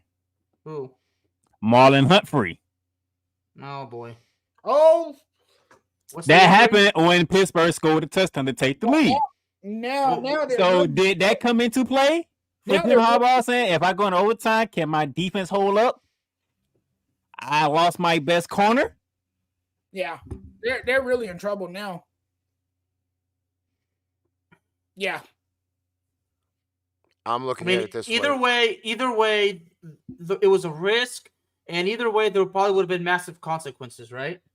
I'm But sorry. if they got it and won the game, what we been on here saying? Oh, we'll be praising it for sure. Exactly. I am going to say the age-old line that I've said for 36 years now, whatever it was. Take the points when you can get them. Nothing in the NFL is that easy. And if anybody was really watching this game right now on Sunday, you know Mark Andrews had a crap game. That was going to happen. I understand he's probably your best pass catcher on offense right now, but when he's having that shit of a game, I'm not going to him in crunch time. And yet, he was open. Again, he was open. He was open 5 times earlier in that game, and he didn't catch a cold, let alone the ball. I'm not throwing him the ball in that situation. I am going to take the extra point and take my chances in OT. You know what you should do? You should credit TJ Watt. Because if TJ Watt didn't come in free, Baltimore has won this game. Yep. John's saying that Lamar Jackson is having the yips. You're absolutely right. Because he's become the ultimate turnover machine since he opened his mouth at the beginning of the year. Yeah, he's become an unreliable quarterback. Listen, he is having the ego issue. He's a liability. He came out and said it at the beginning of the year. Oh, this defense just haven't figured me out. You're full of shit. Because they did figure him out. He definitely has talent to be a great quarterback. It's just that, he turns the ball over too much. But again, the other thing is that they wanted to make him more of a pocket passer in the beginning of the year. Darnell, did I not say that at the beginning of the year that they wanted to turn Lamar Jackson into a pocket passer? But what else happened though? Yes, they lost. They had 3 running backs all suffered season injuries. The running game has nothing to do with his passing abilities at this point. When you have to pass more than you expected to, yes, it does. He is a West Coast offense quarterback right now. They are a running team, but they can't run the ball because they are down. But every damn running back they don't have. But again, all of his turnovers are not him outside of the pocket. They are all in the pocket. He's throwing all of these passes from in the pocket for interceptions. You're right, but guess what I'm saying? If they had their running back, he is a running gun. If they had their running backs, he wouldn't be passing that much to be in the running game has nothing to do with him throwing the ball. Well, Lamar made a big mistake right before the season started. You remember what he said, right, Ricky? Mm-hmm. He said that defenses can't figure him out. I knew that as soon as he said that, dude, you shouldn't have said that because now that you said that, it's going to come back and bite you right in the ass. Right. They're going to prepare for you harder now.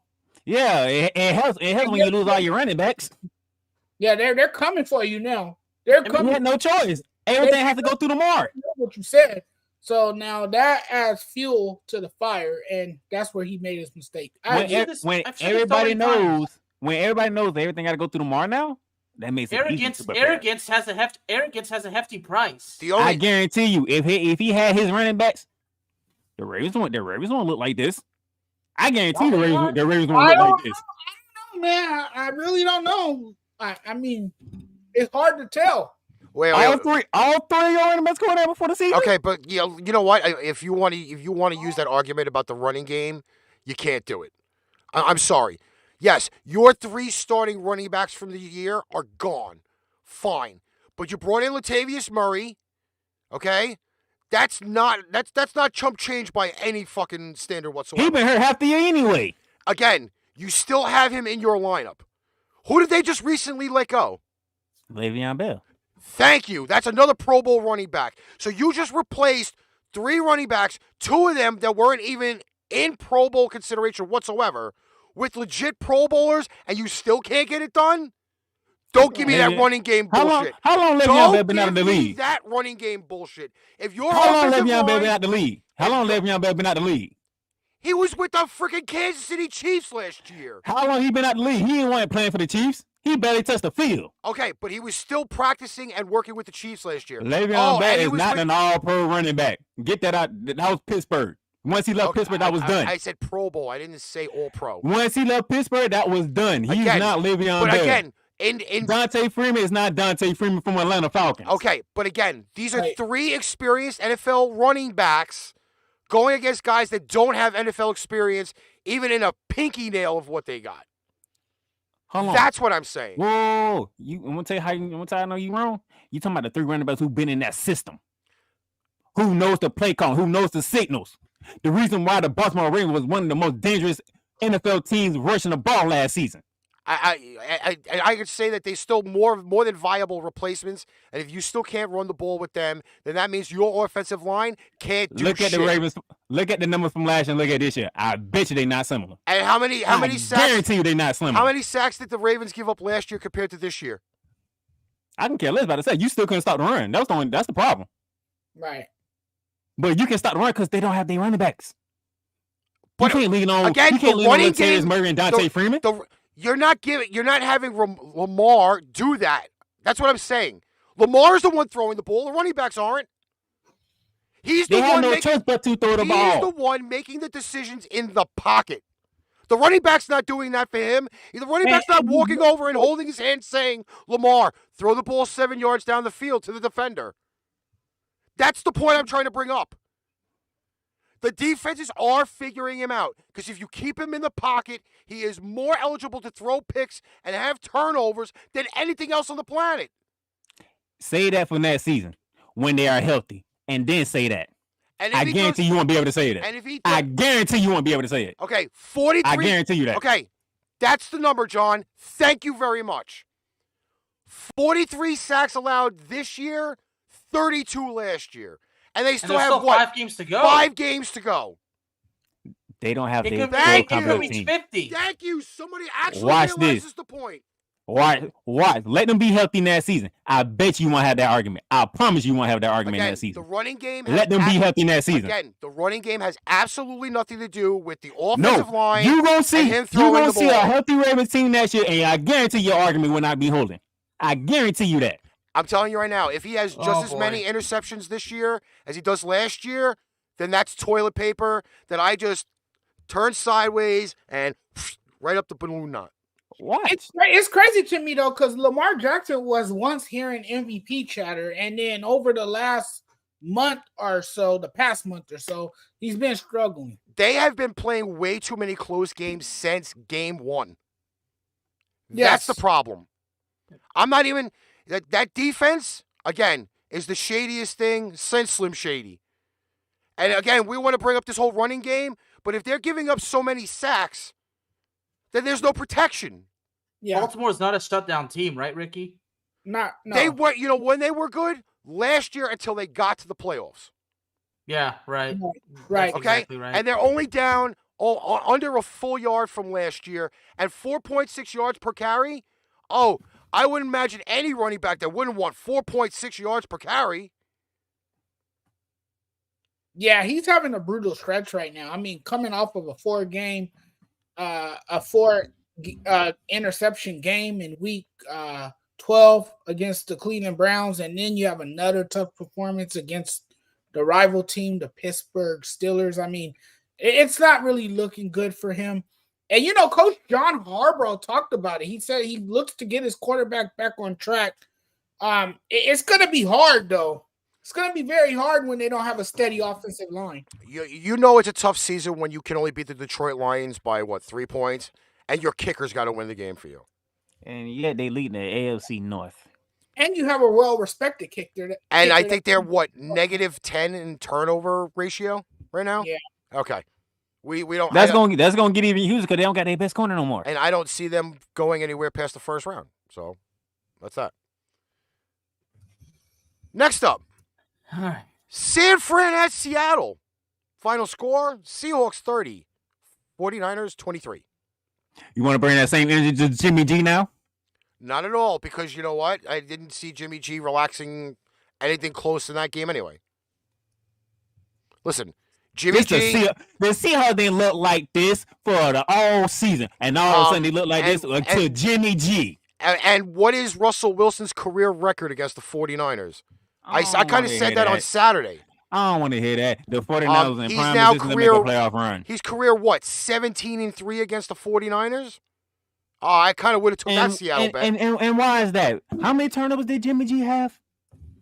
How many turnovers did you want to bring up Lamar Jackson? How many turnovers Jimmy G had? Wait. Hold on. Stop the bus. You're going to put Jimmy G in the same category as Lamar Jackson? No, you want to go off of Lamar Jackson. What kind of crack are you smoking? Bring the same energy, because ain't nobody was talking about how bad Jimmy G was looking when the San Francisco 49ers was on their run. And then you playing against a Seattle team who has no shot at the playoffs. Their season is practically over, and Jimmy G messed around and turned the ball over like it was Christmas for Seattle. But Jonathan, should we really put Jimmy G in the same category as Lamar Jackson? I think not. No, absolutely not. We absolutely not. You can't put him in the same conversation. I mean, they're not even the same kind of quarterback, honestly. They're not. Their style of play are totally different. But they Jimmy both G is not much of a scrambler. I mean, that doesn't mean he can. Jimmy G can scramble if need be. It's just not his style. It's not his He's style. more of a heavy passer, that kind of guy. But guess what, though? You know the storyline's the same, though. Kyle Shanahan believes he can win with Jimmy G as a quarterback. Jackson is more of a dual threat quarterback. Yeah, exactly. Yeah, which makes it worse on Jimmy G, because Jimmy G is a pocket passer. Exactly, and I wouldn't say Jimmy G is even a top tier quarterback. He's a second tier quarterback at best. I don't even want to give him that. That's being generous. Healthy. I think that's the biggest problem. With you being generous. You being generous to Jimmy G.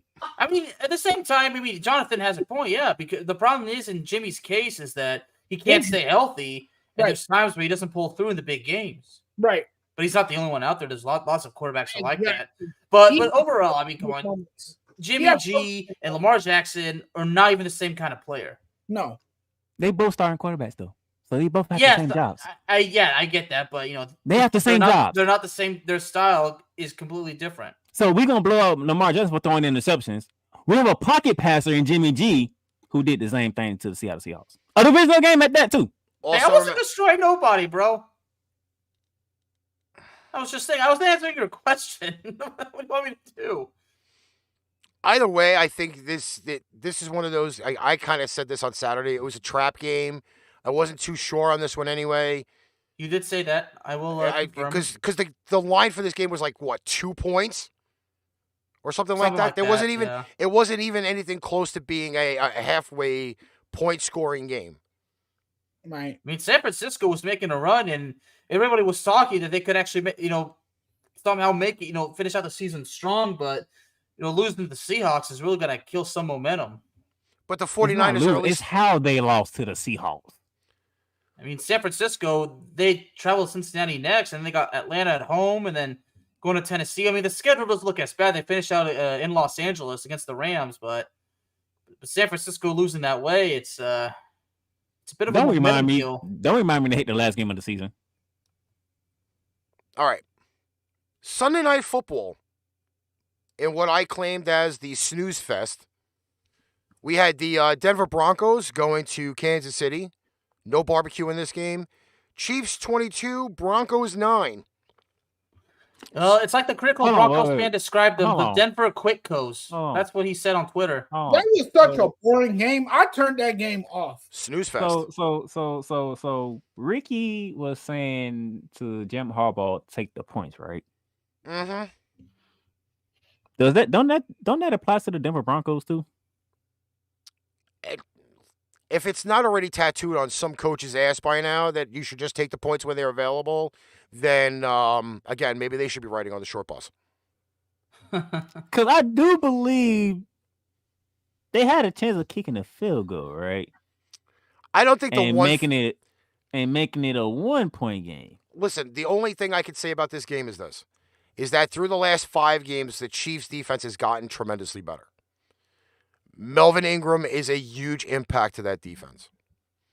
That's what I could say about it. The Chiefs' offense still does not impress me. They don't impress me one bit. They look like they are one speed bump away from going off the edge of the highway. I don't know what happened to Travis Kelce in that game. I have no idea what happened to Travis Kelce in that game. The offense is a bit too one-dimensional, the Chiefs' offense. Because they don't adapt. And even the announcers on Sunday Night Football said, oh, the Chiefs just want to throw the ball deep. They were going to be reckless and abandoned on that. Right. And you would think with Andy Reid being their coach and as creative as he is, they would not be so one-dimensional, that he would, implement more running plays for his team. I mean, it all comes down to play calling with the Chiefs. Because they have too good of a quarterback to be playing stagnant offensively. I hate to say it's still the copycat league, and teams are going to still use the same defensive setups against this team until they figure it out. And now they are 12 games into the year and still haven't figured it out that people are going to play cover 2, and then in the front half they're going to play man, or they could double up on Travis Kelce, and you have to have somebody else beat them. And guess what? The Chiefs are not doing that. Right. John just said he's the Jets just end the suffering for the Denver Broncos. I mean, the Chiefs are 8-4 and leading the AFC West. And we saying they don't look bad. And we saying they look bad. They are. I mean, your record is not always what it appears to be. No, I'm saying this. We saying all this. Those numbers are deceiving.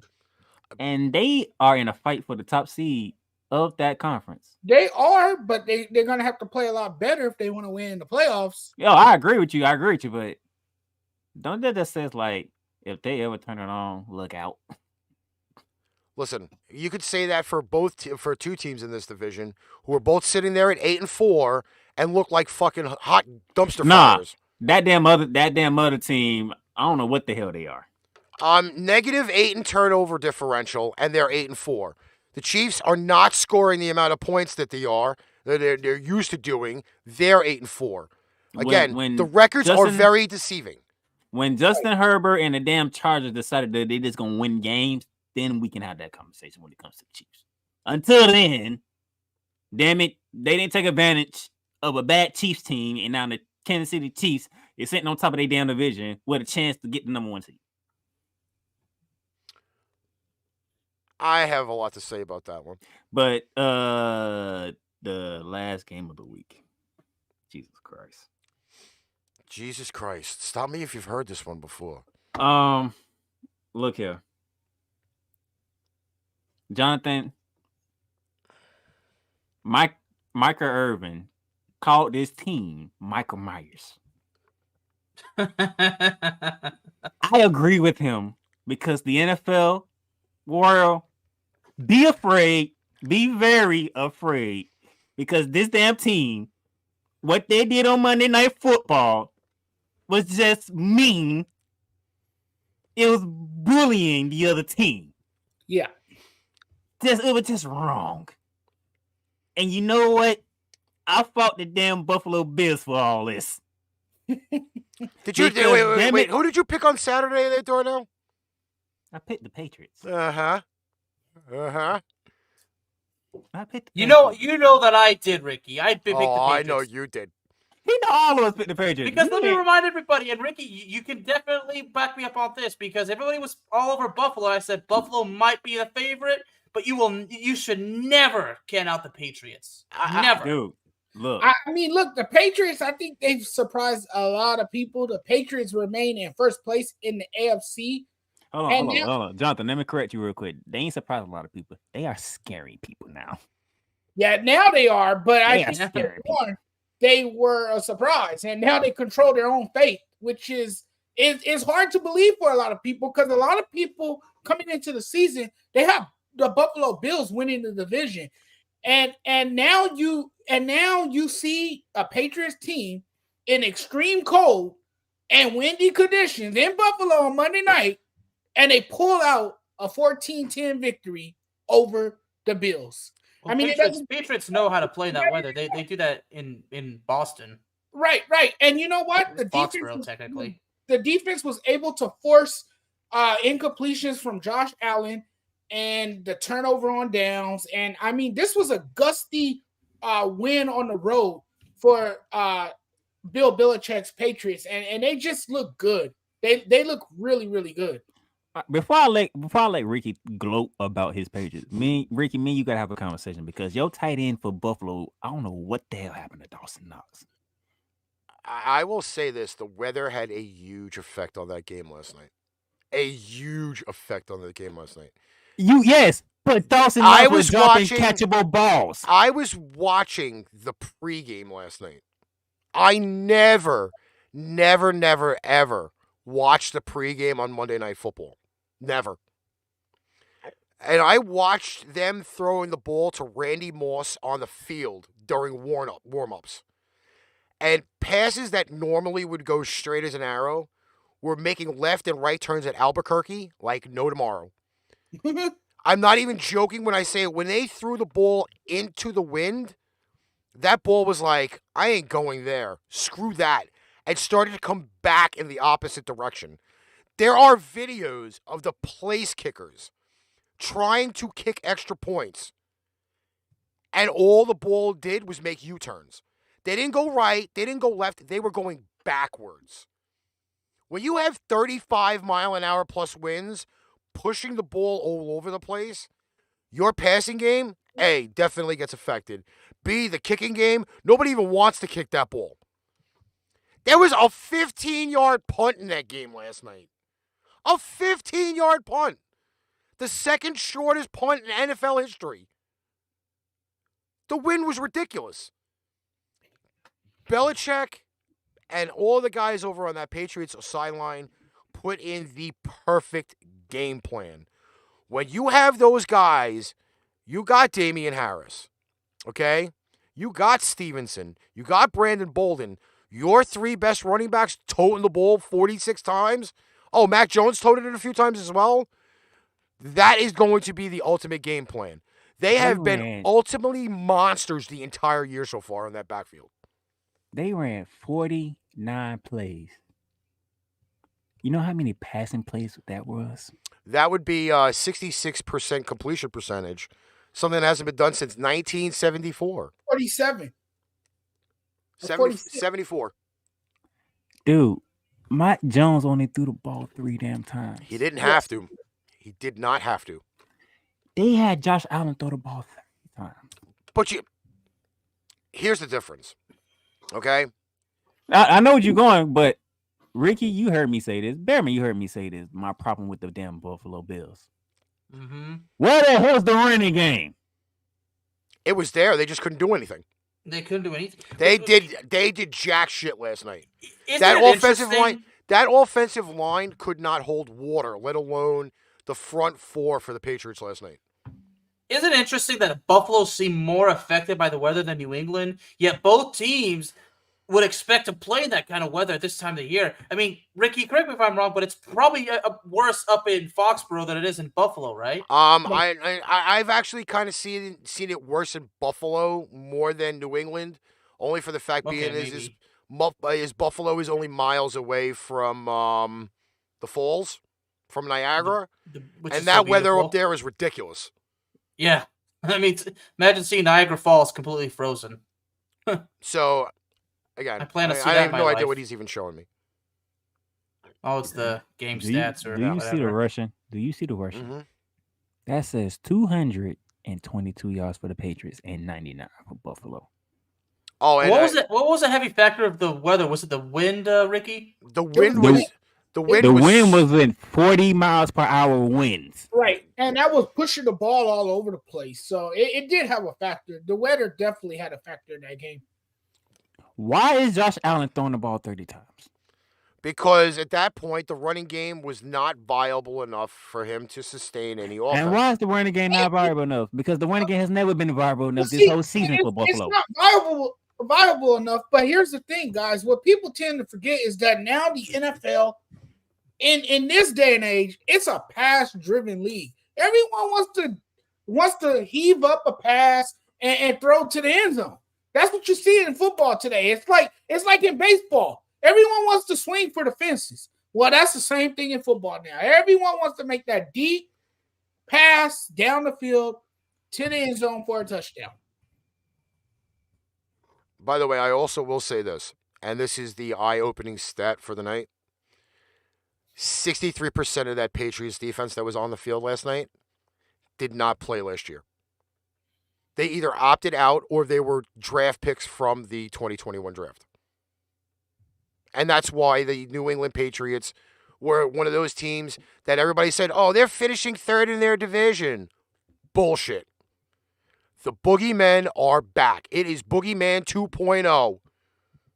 And for all, again, a lot of people doubted Mac Jones' ability. Granted, yeah, he only threw 3 passes last night, completed 2 of them. Whoop-de-doo. One game where he basically had nothing to do. And the team, he could ride a team and not have to worry about it. But once again, Mac Jones' team has more wins than the other 4 quarterbacks drafted in the first round last year alone. Plain and simple. That team is loaded front to back. And everybody underestimated them. And now they're just going to sit there and show off. Because they're back to almost where they were before Tom left. That's all. This is scary. This is very scary. We want to get rid of Bill Belichick. He won't go away. Oh, he ain't going away for a long time. He'll be patrolling that sideline with a walker or running around wheelchair before he has to retire. This is not good for the AFC. What are the odds that we get a Bill Belichick versus Tom Brady Super Bowl? Aha. We're not. We're not. I hate you could bite your tongue on that one. Oh, we're not. I'm saying it right here, right now, December 7th. You can. We are not seeing a Tampa Bay New England Super Bowl in LA. Okay. I'm not. It's a possibility. It's a possibility, but I'm saying it's not going to happen. Okay, so who are you saying is not making it? Most likely, Tampa ain't making it. Everybody's riding the Temple bandwagon again. Either the Rams gonna get to him, Green Bay gonna get to him, the Cowboys might get to him because that was a close game. Don't think the Cowboys won't get up for that game if they get a rematch with the Super Bowl champ. Remember, it's a reason why it has not been a Super Bowl repeat since the Patriots. Everybody gets up for the Super Bowl champion. So when playoffs come, trust me, everybody's going to be ready to face the Tampa Bay Buccaneers. New England, on the other hand, there's only 2 teams I can pick that can give New England a run for they goddamn money right now. That is the Chiefs, because they can be explosive whenever they get to it, and the damn Colts, because they can run the damn ball. Everybody else, I got question marks. Well, you can find out about the Colts in Week 15, because that's who the Patriots play next. And Tampa doesn't have any buys for the rest of the year. So if you ask me which 2 teams get caught first, it will be the Bucs. They'll be the Super Bowl champions. Because the reason why it's hard to repeat as champions. All right. So we're pretty much done with the show. Jonathan, did you enjoy yourself? I did. I had a great time with you guys. It was a pleasure to be on, to talk some NFL football with you guys. And I just likewise, my friend, likewise. That you guys do a wonderful job. You guys really bring the energy. I mean, I saw the excitement today in this show, and I really loved it. I loved every second of it. And the Prez, is that how you pronounce your name? No, Prez? That's actually my nickname. The Prez. Okay, Prez. I mean, man, you bring a lot of energy. This was awesome. And the Bear of Texas, you're awesome as well. And the Playmaker, I want to thank you for having me on as well, man. It was a pleasure to be on. You guys are great. Keep up the great work. This show is awesome. If you love listening to somebody bury the Cowboys, my show's the show for you, brother. I just bury everybody, period, every week. I mean, I do have a degree in journalism, but I do journalism the way it's supposed to be done. I don't bullshit everybody. I don't bullshit no one. All right, before we get out of here, Jonathan, go ahead and tell the people how they can get to you. Yeah, so you guys can follow me on Instagram, SportsJudge85. That's my Instagram. You guys can also follow me on Twitter. I'm not very active there, but I go on Twitter from time to time, and I might post something up there. So Twitter is SportsJudge85 as well. And, of course, you guys can find my fan page on Facebook. That would be The Sports Judge. And the Playmaker, he knows all about that. I'm a cartoon character on there. I'm always posting memes, and I post my short take videos that I do on there as well. You guys can check me out there, and you guys can tune in to our show every Wednesday and Friday, part of the ASAP network, and it's called Just Say the Truth. And we do that show at 6 p.m. Pacific time, 8 p.m. Central, and 9 p.m. East Coast time. That's every Wednesday and Friday nights. And then I also have a new show that I just launched with my co-host Jake Book. That's on every Monday, and that is over at the Spotlight Sports Network. So you guys can check us out there as well. All right. Bearman, you going to be previewing the Washington football team game? Yes, we didn't make that plan on pick. doing that later this week. We didn't make that pick. Oh, Pittsburgh and Minnesota? Yeah. Oh, Lord. Oh, God. Another hot dumpster fire on Thursday night. That's why I'm not going to make a pick, because you know what? It's difficult to do that. I'm waiting till Thursday. I don't feel like thinking I'm about it picking anymore. Minnesota. You will. I'm saying it out loud now. I'm picking Minnesota. I'll make my pick Thursday. I don't Mark, feel you like could thinking about freaking shoot me in the nuts for that one later on, but I'm picking Minnesota. I'm just going to say, you know what? Whoever wins, good job. You won. that. Who want their season to continue? That's this game. There you go. Yeah. I wish Who wants the season to continue? I wish the season was 52 weeks long anyway, but that's besides the point. Uh-huh. Besides the point. All right, so Bearman previewing the Washington football game for the Cowboys. Jonathan mentioned it. Ricky mentioned it. You already know what I'm talking about on Ramley Talk. We getting ready for round 2 of the Arizona Cardinals on Monday Night Football. Which should be fun. So we have a small programming note. ArchRivals is going to be on Friday, not Saturday this week. It should be on at 8 p.m. Eastern Standard Time for the Week 14 preview of the weekend. Saturday kind of got overbooked, and we moved the date to Friday. So we'll have Pipe Bomb Radio at 4 p.m. Eastern Standard Time, and then ArchRivals at 8. So, don't forget, hit the link in the show notes. We are up and running for Bowl Mania. Jonathan, feel free to join us for Bowl Mania. And Ricky, Super Draft, you want to finish out with that? We got the link for that in the description of the video as well. It'll be in the description for the audio as well. Go in, check it out. It is fantasy football where you can actually do fantasy every week. It is for those states, even where every state, all 50 can do the gaming. It's gaming, not betting, which is kind of amazing. If you share it out, you refer a friend, you get 20, they get 20. You could use the link in the description of the video. It's pretty cool. Like I actually won this weekend, by the way. I actually won one. Okay? So if I could win one on the app, you can too. That's all I can say about that. Thank you, Jonathan, for coming on. No problem. Thanks for having me. That's Very the nice to Bears, meet you, Texas. Jonathan. Up there, Nice getting to- ready. That's the Up there, no. Prez. Texas is down there. Well, you No, we're in the south. at the top part of the screen. You at the top part of the screen. I'm going to rearrange them. Yes, you did. That's the Bearman of Texas up there. That's the Prez, the man behind everything. Y'all know me, the Playmaker, Darnell, Sallins. We'll catch y'all Friday.